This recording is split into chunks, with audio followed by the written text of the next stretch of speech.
Casi un mes después de que estallara la crisis, el mundo político siguió una ruta que pocas veces ha recorrido Chile. Jornada que es histórica, donde ofrecemos por primera vez una constitución 100% democrática.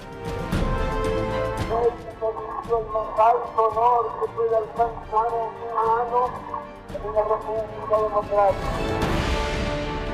La historia de la República ha estado marcada por los virajes de un texto que hoy está en el ojo de todos y cuya trastienda deberá los afanes, las aspiraciones, los errores y aciertos de una historia de 200 años.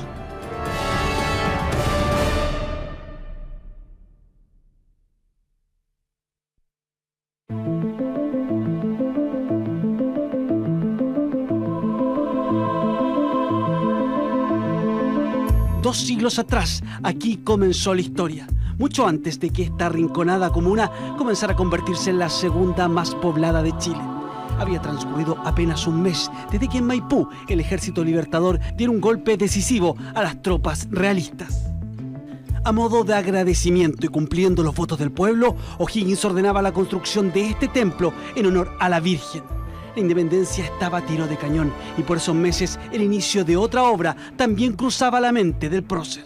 Después de la declaración de la independencia de 1818, Chile inicia lo que podríamos llamar el primer constitucionalismo, que por un lado separe los poderes del Estado y por otro lado declare los derechos de los ciudadanos.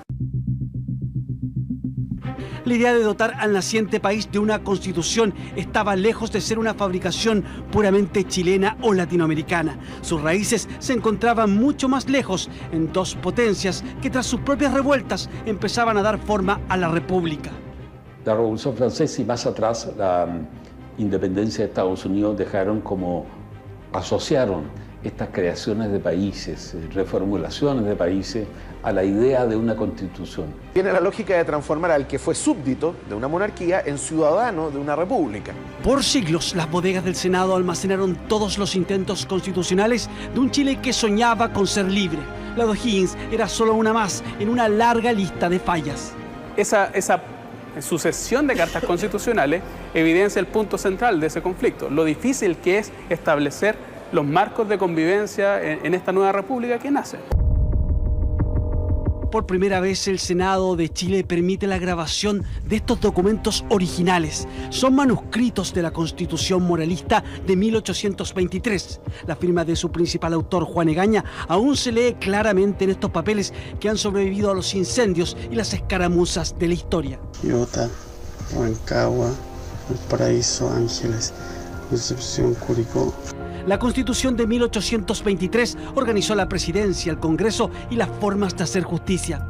Pero los estándares de esa democracia representativa eran mucho más discretos que los de hoy. Se exigía que la persona supiera leer y escribir o que tuvieran por sobre ciertos medios económicos, de tal manera que se asegurara que tuvieran la capacidad suficiente para dar su opinión política y participar.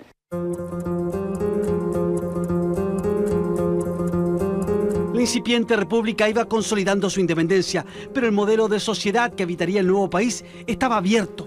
La Constitución moralista se propuso entonces definir la educación, la ética y hasta los placeres de sus ciudadanos.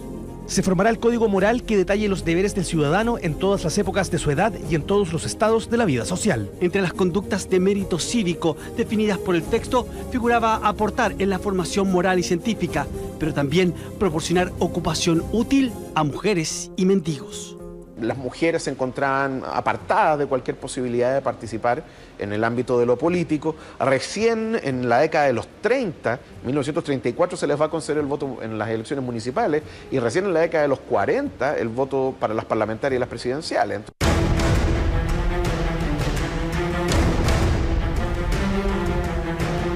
Las tensiones con quienes se enfrentaban a los conservadurismos emergieron pronto. 5 años después, Chile pasaba de una constitución moralista a una liberal.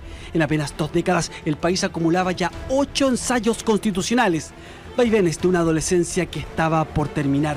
El preludio fue una guerra civil donde el bando vencedor impondría sus términos por casi 100 años. Se produce en 1829, es una guerra civil, en parte derivada de la Constitución de 1828, por la elección de presidente y vicepresidente de la República. Esa es la guerra entre pipiolos y pelucones. Triunfan finalmente los pelucones o conservadores. Entre las figuras que comenzarían a diseñar la nueva arquitectura institucional de Chile, la voz de un hombre venido de los negocios adquiría especial fuerza. Diego Portales, el influyente ministro del Orden, el que se propondría robustecer el poder de los gobiernos y enderezar a los ciudadanos por el camino del orden, aun cuando hubiera que pasar por encima de la norma más importante. Incluso tiene una carta famosa donde dice que esta señora que llaman la Constitución hay que violarla cuantas veces sea necesario. ¿Y qué importa si la parvulita lo ha sido ya tantas veces por su completa inutilidad? Es decir, él no creía tanto en las constituciones como en los hechos. Su declarado desprecio a la Constitución no impidió que muchos atribuyeran su nombre a la nueva carta que regiría los destinos de Chile a partir de 1833. En la denominada Constitución Portaliana, Portales no participó, pero sus deseos de orden y autoritarismo estaban en la nueva norma fundamental. La estructura empieza a funcionar la Presidencia de la República, empieza a funcionar el Congreso Nacional, el Ejército apartado de las labores políticas como las que había tenido en la década de 1920, una Iglesia Católica muy relevante.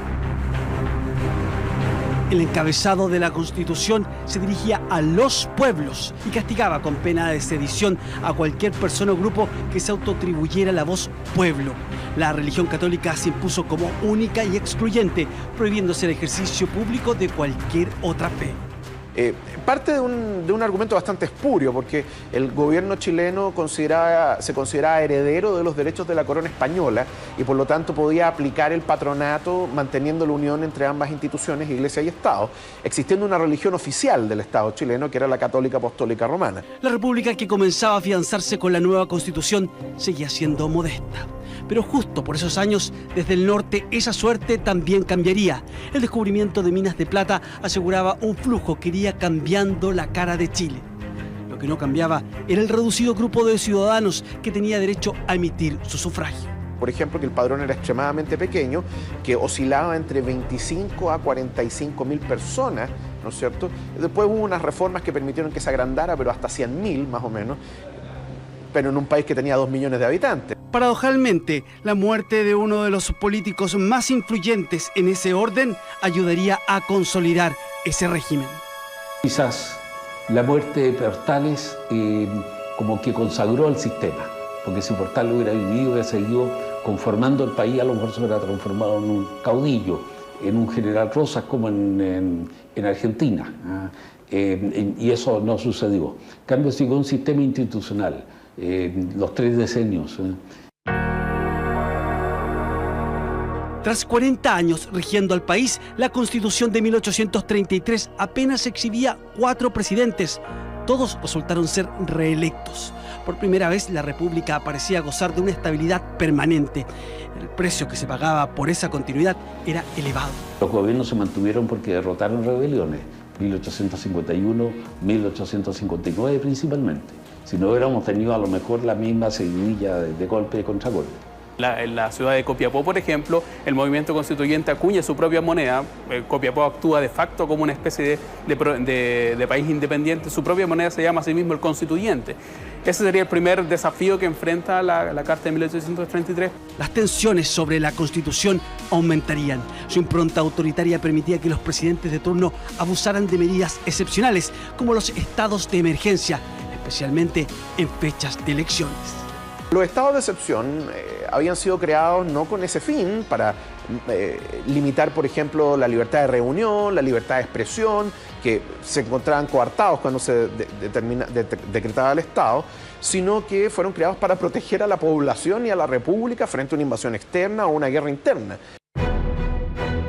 La victoria en la Guerra del Pacífico permitió la anexión de territorios que impulsarían aún más las arcas fiscales.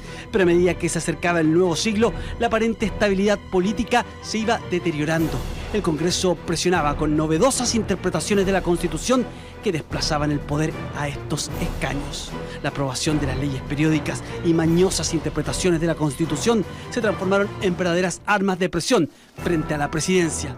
Una que hacia 1890 se volvió insostenible. José Manuel Balmaceda insistía que era una constitución presidencial, que los ministros eran de confianza suya Y eso terminó en una guerra civil. En esta guerra civil triunfaron las fuerzas del Congreso y se impuso una interpretación parlamentaria a la Constitución del 33. Termina haciendo que, por más carismática que pueda ser la figura del presidente, muchas de sus propuestas políticas queden en nada, justamente porque el parlamentarismo se opone a la realización de una serie de leyes sociales. Por esa fecha, recién se terminaba el templo que O'Higgins había mandado a construir en Maipú 70 años atrás. Ya en el nuevo siglo, parques, museos y edificios afrancesados daban cuenta del auge económico que había experimentado la República. La cuestión social, que poco antes había estallado en Europa, también brotaba en Chile. Un malestar de grupos emergentes que durante los primeros 100 años no habían cobrado tanta preeminencia. Pedro Montt, hasta Juan Luis Sanfuentes tuvieron una agenda de legislación social relativamente ambiciosa, donde se crea la ley de habitaciones obreras, la ley de instrucción primaria obligatoria, la ley de salacunas, las leyes de contrato de trabajo, la de descanso dominical, etc. Al final no surtieron el efecto deseado y por lo tanto quedó un sabor amargo porque hubo mucha expectativa que al final no fue cumplida. La imagen de los políticos estaba en cuestión. La idea de que el Congreso entrampaba las mejoras comenzó a hacer eco en buena parte de la sociedad.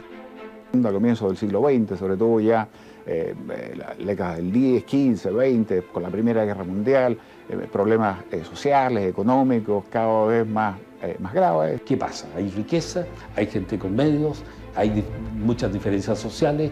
¿Por qué sucede esto? Y esa pregunta empieza a instalarse poco a poco, cada vez con más fuerza. Tras casi un siglo de vigencia, el sistema político y la Constitución de 1833 se enfrentaban a una crisis decisiva. Desde fuera del espectro tradicional, nuevos conglomerados y nuevos caudillos comenzarían a captar la atención del electorado. Pero lo que sí, que a partir del 1900, por dar un momento así, empieza a hacerse sentir eso. Somos los sectores representantes del pueblo, somos el pueblo. Somos la clase media, cosa que en el siglo XIX prácticamente no existe.